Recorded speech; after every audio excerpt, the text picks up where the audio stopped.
I feel very fortunate that I was able to begin my practice with Kobun.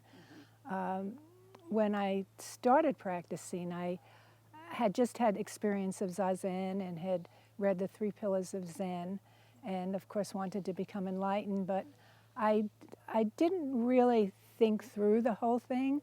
But I moved to Santa Cruz and started asking around, does anybody know a place where I can do Zazen? Is there a Zen center? And somebody finally told me about the Zendo on School Street.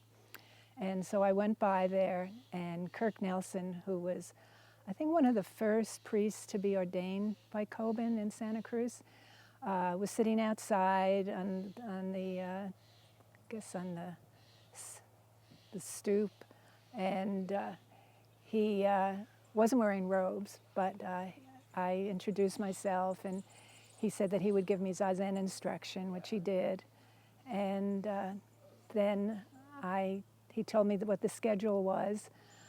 I arrived on Tuesday nights. On Tuesday night, that's when the talks were given, and there was Kobun. And I was kind of in the back, and he was speaking very quietly, and I couldn't understand very much of what he was saying, but there was something about his presence that I just liked, and I wanted to come back again. And it was very unlike me. I wasn't a joiner in my life before then. You know, of course I went to school, you know, but as far as joining groups, I had done Tai Chi and Aikido, but something like this, like this kind of practice, was unusual for me to do.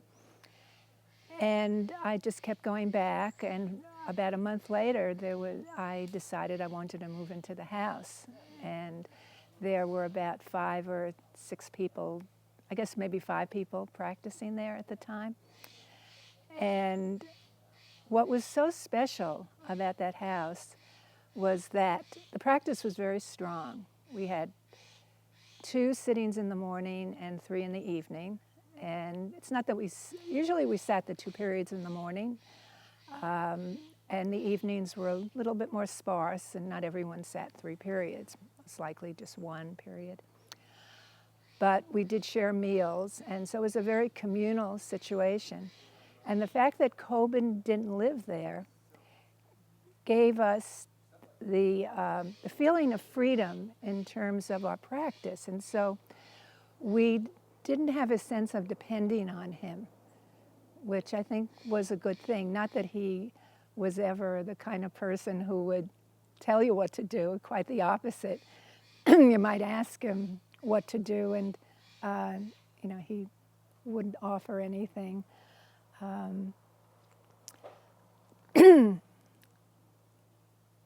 And so in those days there were many, many sessions.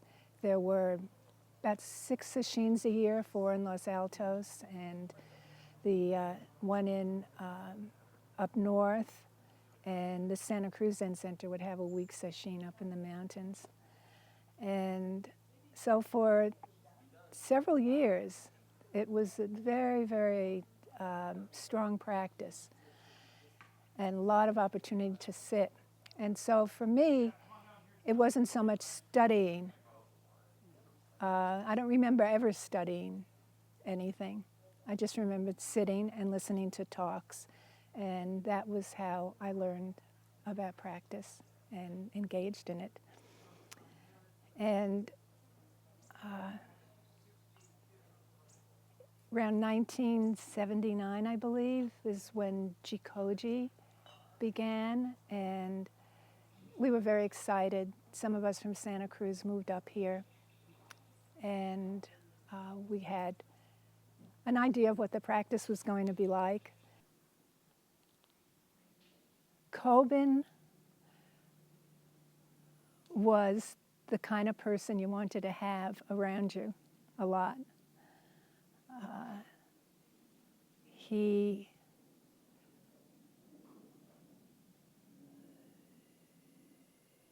He was so present, and also you could feel his vulnerability, There's a shyness about him, and I think that he never quite felt like an American in a sense, or he was very much Japanese.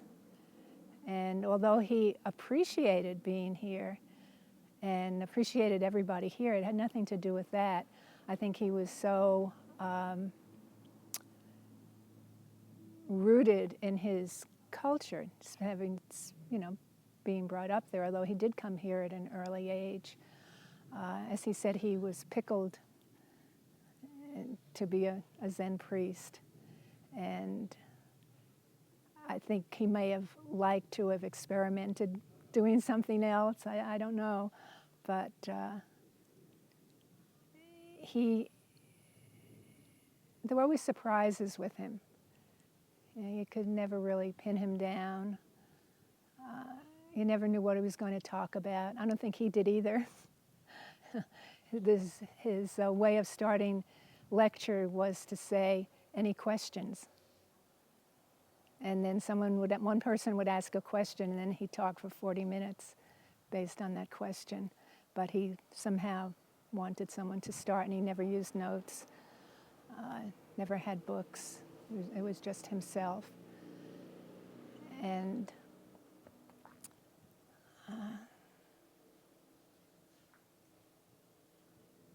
I remember at the beginning, also before he would start talking, he would have everyone in the room introduce themselves.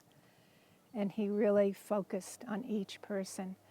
And I remember there was one person who apparently it was his first time there, and Kobun's reaction was, "Well, it's not too late to leave."